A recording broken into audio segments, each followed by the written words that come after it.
우리들 교회 주일 오전 설교 말씀입니다. 오늘 말씀에서는 우리가 신앙생활하면서 진짜 누구나 한 번쯤 겪게 되는 아주 뼈아프고 현실적인 고민을 짚어주셨어요. 네, 맞습니다.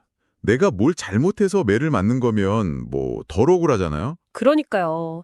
그냥 하나님 뜻대로 내가 진짜 옳다고 믿는 길을 묵묵히 갔을 뿐인데 막상 돌아오는 건 칭찬이 아니라 철저한 고난과 조롱뿐이라면 어떨까 하는 거죠.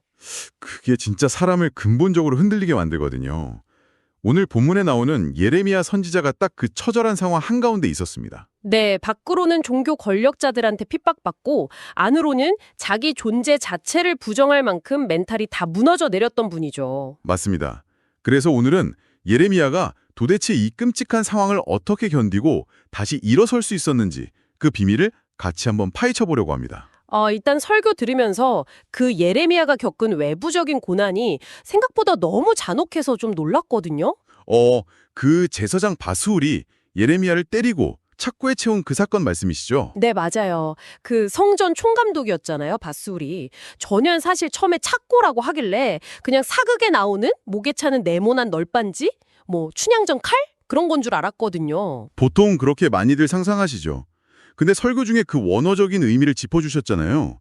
그 실체는 훨씬 더 고통스럽고 귀귀한 거였죠. 네, 사람 손이랑 발, 그리고 목을 각각 다른 구멍에 집어넣어서 사지를 막 기형적으로 완전히 뒤틀어버리는 고문 도구라고 하셨어요. 육체적인 고통도 엄청나지만 그 자세 그대로 거꾸로 매달리거나 바닥에 고정된 채로 사람들 구경거리가 되는 거니까 인간의 존엄성이 철저하게 짓밟히는 거죠. 진짜 뼈가 찢어지는 고통일 텐데 더 기가 막힌 건 그 장소가 하필이면 성전 앞이었다는 거예요. 가장 거룩하고 사람 많은 곳에서 선지자가 그런 수치스러운 모습으로 매달려 있었다니 참. 근데 바스훌은 도대체 왜 그렇게까지 예레미야를 미워한 걸까요? 그걸 알려면 당시 유다 사회의 종교적인 심리를 좀 이해해야 합니다. 그 바스훌이라는 이름 뜻 자체에 힌트가 있거든요. 이름 뜻이 자유롭다, 평안하다 이런 거였죠? 네, 사방이 열려있다 이런 의미도 있고요. 바스훌은 상전 최고 책임자로서 백성들한테 우리에겐 성전이 있으니까 하나님이 지켜주실 거다, 안전하다, 평안하다 이렇게 가르쳤을 겁니다. 설교하실 때 베트남 관우사당 예화 들어주신 게 딱 그 맥락이었네요. 네, 맞습니다. 사람들이 사당에 가서 향 피우고 막 빌면서 마음의 위안은 얻는데 정작 삶 속에 진짜 신앙은 없는 것처럼요. 유다 백성들도 살아계신 하나님이랑 인격적으로 교제하는 게 아니라 그냥 건물로서의 성전만 막 부적처럼 붙들고 우린 안전해 이렇게 착착하고 있었다는 거군요. 정확해요. 종교적인 시스템이 주는 거짓 평안을 소비하고 있었던 거죠. 근데 예레미야가 나타나서 너희가 의지하는 성전은 무너질 거다. 이렇게 전곡을 찔러버렸잖아요. 바스울 입장에서는 자기들 밥그릇과 세계관을 박살내는 최악의 반역자로 보였겠네요. 그러니까 아주 분노해서 사지를 찢어버리려고 한 거죠. 근데 예레미야가 매달린 채로 바스올한테 하나님의 무서운 선고를 하잖아요. 네 이름은 이제 평안이 아니라 마골 미사빕, 즉 사방의 두려움이 될 거다라고요. 가장 안정하다고 믿었던 그 울타리가 가장 끔찍한 심판의 감옥이 될 거라는 말씀이네요. 진리가 선포될 때 회개는커녕 오히려 핍박이 따르는 현실이 참 씁쓸하게 다가오더라고요. 밖에서 이렇게 수모를 당했으니 예레미야 본인 속마음은 어땠을까 싶어요. 그래도 믿음이 좋으니까 꿋꿋하게 버텼을까요? 전혀 그렇지 않았습니다. 20장 7절 이하를 보면 내면이 얼마나 처참하게 무너졌는지 아주 적나라하게 나오거든요. 주께서 나를 권유하심으로 내가 그 권유를 받아싸우며 이렇게 부르짖죠. 그 구절 말이죠. 우리말 성경에는 되게 점잖게 권유하셨다고 번역되어 있는데 설교에서 그 원어 진짜 뜻 설명해 주셨을 때 솔직히 좀 놀랐거든요. 네, 원어 뉘앙스가 굉장히 폭력적이고 원망 섞인 단어죠. 하나님이 나를 속였다거나 달콤한 말로 꼬드겼다, 심지어 강간했다는 의미까지 담길 정도니까요. 아니, 아무리 고통스러워도 그렇지 대선지자가 자기 생애를 막 저주하고 하나님한테 당신의 나를 속였다 이렇게 따질 수가 있는 건가요? 겉보기엔 완전 신성모독처럼 들리거든요. 우리가 흔히 고난 속에서도 무조건 주님 뜻에 순종합니다 해야 신앙이 좋다고 은연중에 강요받으니까 더 그렇게 느끼실 겁니다. 네, 저도 모르게 좀 그런 강박이 있거든요. 억지로마도 감사해야 할 것 같고. 근데 여기서 설교 중에 다루어진 칼빈의 신학적 통찰을 꼭 짚어봐야 합니다. 칼빈이 참된 기도는 하나님을 향한 불평과 탄식까지도 포함한다고 가르쳤거든요. 아, 생각해보니까 구약의 시편들도 보면 다윗이 부조리한 현실 속에서 막 짐승처럼 울부짖거나 원수들 뼈 부러뜨려 달라고 저주하는 탄식시가 엄청 많잖아요. 맞습니다. 속으로는 진짜 피눈물 흘리면서 원망하고 있는데 겉으로만 억지 웃음 지으며 감사합니다 하는 건 하나님 앞에서는 아무 의미 없는 종교적 가식이라는 뜻이죠. 트바락에 누워서 땡깡 부리는 아이 비유해 주신 게 딱 떠오르네요. 네. 장난감 안 사준다고 대자로 뻗어서 막 악을 쓰는데 정작 그 작은 손으로는 엄마 치맛자락을 죽어라 꽉 쥐고 놓지 않는 그 모습. 예레미야가 진짜 딱 그 상태였던 거네요. 하나님, 나한테 어떻게 이러시냐? 차라리 태어나지 말 걸 그랬다. 악을 쓰면서도 그 원망을 딴 데 안 풀고 오직 하나님한테 쏟아내고 있잖아요. 엎어지더라도 여호와 앞에서 엎어지고 넘어지더라도 십자가 밑에서 넘어지는 것. 그것이 바로 절망이 참단 기도로 승화되는 지점입니다. 끝까지 하나님을 포기하지 않았다는 가장 강력한 신앙의 증거인 셈이죠. 아, 듣고 보니 진짜 그렇네요. 근데 여기서 좀 의문이 생겨요. 그렇게 치맛자락 붙들고 울부짖었다고 해서 상황이 짠하고 해결된 건 아니잖아요. 바스골은 여전히 살아있고 멘탈은 방전됐는데 예레미야는 도대체 뭘로 다시 일어날 수 있었던 걸까요? 그 비밀이 바로 오늘 설길의 제일 핵심이었던 문학적 구조에 숨어 있습니다. 히브리 문학의 고유한 작법인 수미상관, 즉 키아스무스 구조 말입니다. 아, 수미상관이요. 처음과 끝이 같은 내용으로 반복되는 그 구조 말씀하시는 거죠? 네. 본문을 보면 예레미야 감정이 심하게 요동치잖아요.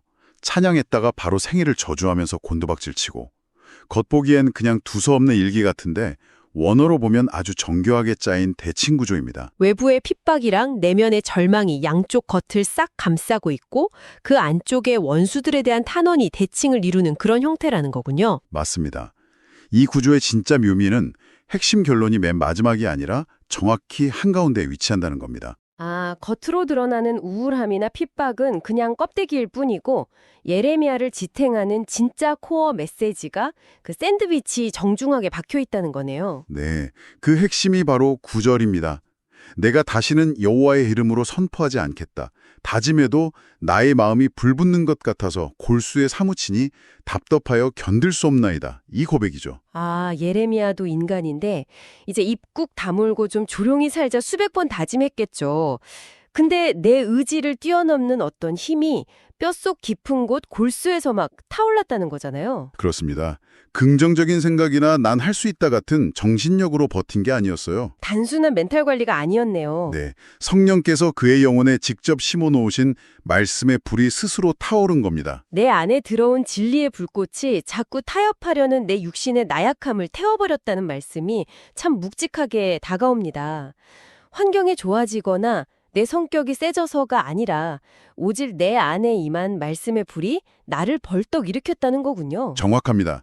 그 은혜가 우리를 움직이는 유일한 원동력이라는 걸 본문 정중앙에서 선포하고 있는 거죠. 근데 예레미야 시대에는 그렇게 불이 선지자를 이끌었는데 지금 이 복잡한 현실을 살아가는 우리는 구체적으로 어떻게 이 싸움을 적용해야 할까 싶어요. 그 부분에 대해서 설교 중에 메르지 스클라인 신학자의 통찰을 인용하셨죠. 신자의 싸움은 내가 하는 게 아니라 하나님이 친히 싸우시는 여호와의 전쟁이라는 겁니다. 아, 예레미야 20장 11절에서 여호와는 두려운 용사 같으시며 나와 함께 하신다고 불현듯 고백한 그 대목이네요. 맞습니다. 자기가 바술이라는 악당이랑 1대1로 싸우는 줄 알고 억울했는데 눈을 들어보니까 자기 뒤에 두려운 용사이신 하나님이 칼을 빼들고 서 계신 걸 본 거죠. 엄청난 인식의 전환입니다. 내가 총대 메고 싸우는 내 전쟁이 아니라 하나님이 주도하시는 전쟁이군요. 보통 세상에서는 내가 스펙 쌓고 인맥 동원해서 상대를 짓눌러야 이기는 거잖아요. 그래서 우리의 싸움 방식은 세상과 완전히 다릅니다. 설교에서 우리의 진짜 무기는 세상 전략이 아니라 하나님께 듣는 싸움, 즉 기도라고 아주 강조하셨잖아요. 네, 내가 앞서 나가서 막 상황 통제해보려고 아등바등하면 결국 밧줄의 세상 논리에 말려서 박살나는 거네요. 하나님이 일하시게 자리를 내어드리는 게 진짜 무기라는 게 와닿습니다. 기도가 무기라는 말이 뻔해 보여도 예레미야의 이 바닥을 보고 나면 기도의 무게감이 완전히 다르게 느껴지죠. 맞아요. 근데요, 기도도 하고 하나님이 용사이신 것도 막 믿는다고 고백하는데 막상 현실을 살다 보면 우울해질 때가 많잖아요. 찬양할 땐 은혜 받았다가 예배당 나서면 다시 팍팍한 현실에 무너지고 이 널뛰는 감정 때문에 참 좌괴감 들 때가 있거든요. 그 널뛰는 감정은 비정상적인 게 아닙니다. 그리스도인이라면 겪는 필연적인 영적 긴장감이죠. 헤르만 바빙크의 이미와 아직이라는 개념으로 설명이 되는데요. 설교에서 정말 기가 막힌 비유를 들어주셨잖아요. 우리의 한 발은 질병이나 갈등이 있는 출렁이는 배 위에 있고 다른 한 발은 완성된 하나님 나라라는 단단한 방파제에 딛고 있다는 그 비유요. 네, 완전히 배 위도 아니고 완전히 육지도 아닌 양다리를 걸치고 있는 상태인 겁니다. 이미 승리를 맛봤으니 기뻐하면서도 여전히 육신을 입고 고난의 파도를 맞으니까 우울하고 멀미도 나는 거군요. 네, 이 긴장감을 인정할 때 우리는 불필요한 영적 정죄감에서 벗어나서 흔들리면서도 끝까지 방파제를 향해 갈 수 있습니다. 흔들리는 배와 단단한 방파제, 진짜 오늘 확실히 각인되는 이미지래요. 그리고 오늘 말씀 묵상하면서 제 마음에 가장 깊게 남은 포인트가 하나 있습니다. 아까 예레미야가 성전 문 위층에서 매달려 조롱받았다고 했잖아요. 그 구약의 사건이 결국 신약의 어떤 분을 정확하게 가리키고 있다는 내용 말이죠. 네, 구약의 참된 선지자들은 영적인 나침반처럼 오직 한 분, 우리를 위해 오신 예수 그리스도를 향하고 있으니까요. 예레미야가 거짓 평안을 고발하다가 종교 지도자들한테 버림받고 성전 밖에서 사지가 꺾였던 것처럼 진리이신 예수님도 결국 대제사장들에게 버림받고 성문 밖 골고다에서 십자가에 매달리셨잖아요. 육체적 고통은 물론이고 하나님 아버지께 완전히 버림받는 우주적인 절대 고독을 겪으신 거죠. 예레미야의 바닥과는 비교도 안 되는 가장 깊은 근원적인 바닥을 예수님이 치신 겁니다. 죄 없으신 예수님이 우리 대신 그 인생의 밑바닥, 존재의 0점까지 다 내려가셔서 우리가 받을 조롱과 저주를 남김없이 흡수하셨다는 게 참 너무 큰 은혜더라고요. 그 대목이 오늘 나눈 이야기의 궁극적인 해답입니다. 우리가 현실 무게에 짓눌려 깊은 구덩이에 떨어진다 해도 우린 절대 거기서 영원히 망하지 않거든요. 왜냐하면 바닥이 끝이 아니니까요. 떨어지는 그 가장 깊고 어두운 바닥에 이미 2000년 전에 내려오셔서 우리를 살리려고 십자가 지고 기다리시는 예수님이 계시잖아요. 맞습니다. 내 힘으로 버틸 땐 모르다가 완전히 힘이 빠져 곤두박질렀을 때 비로소 그 바닥에서 십자가를 꽉 붙잡게 되는 겁니다. 바닥에 떨어졌기에 십자가를 붙잡는다. 이보다 더 큰 위로가 있을까 싶습니다. 자, 그럼 오늘 깊이 나는 이 처절한 말씀 묵상을 이번 주 우리 삶에 어떻게 적용해야 할까요? 분인데 지금은 교회를 떠나 방황하신다는 가슴 아픈 이야기였죠. 과거에 아무리 뜨거웠어도 그 이력이 지금의 신앙을 보장해주진 않는다는 엄중한 경고네요. 불은 땔감이 떨어지면 꺼지게 마련이니까요. 네, 내 영혼 골수에 사무쳤던 그 불이 안 꺼지려면 기분이나 감정에 휘둘리지 말고 끊임없이 예배의 자리, 말씀의 자리에 머물며 영적인 땔감을 공급해야 합니다. 세상 풍파의 불이 꺼져버리면 차가운 잿더미만 남게 되니까요. 정말 정신이 번쩍 드는 권면입니다. 여러분, 오늘 깊이 파헤친 말씀 들으시면서 어떠셨나요? 지금 여러분의 삶은 어떤가요? 바스울처럼 밖에서 억누르는 핍박이나 상황들 때문에 숨이 막히시나요? 아니면 예레미야처럼 자기의 연약함에 부딪혀서 깊은 우울감과 절망으로 무너져 계신가요? 혹시 지금 내 인생이 도저히 빠져나갈 수 없는 끔찍한 바닥을 치고 있다고 느끼신다면 바로 지금이 그 어두운 바닥에 먼저 내려와 여러분을 기다리시는 예수님의 십자가를 꽉 붙잡을 가장 완벽한 타이밍 아닐까요? 여러분 안에 혹시 원망이 솟구친다 해도 그걸 사람이나 세상에 쏟아내지 마십시오. 마트 바닥에 누운 아이처럼 끝까지 하나님의 치맛자락을 놓지 않고 십자가 앞으로 가져가 쏟아낼 때 비로소 내 안에 꺼져가는 말씀의 불을 다시 지펴주실 것입니다. 맞습니다. 이번 한 주 흔들리는 배 위에서 파도를 맞으며 멀미가 날 때 억지로 막 괜찮은 척 포장하지 마세요.